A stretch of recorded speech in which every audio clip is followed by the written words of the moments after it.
Is Google asking for a phone number while creating a Gmail account? In this video, I'm going to guide you on how to create a Gmail account without using a phone number. If you haven't subscribed to QuickBite yet, please hit the subscribe button and share this video with your friends. Let's get started.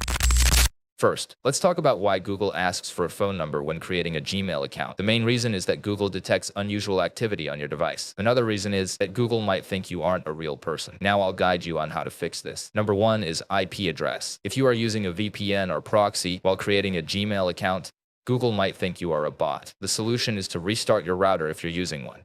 If you're using a mobile network, turn airplane mode on and off. Number two is browser history and cookies. Clear all your browser data and cookies before creating a Gmail account. All right, first open an incognito tab and search Create Gmail Account. Go to the first link and click Create an Account. I'll choose for my personal use. If you use bot-like names, Google will ask for a phone number to verify. Make sure to use real names. I'm going to add a real name now. Add your birth date and gender. If you want, you can create your own Gmail address. I'll choose the recommended address and click Next. Make sure to use a strong password, including at least one special character and a mix of numbers.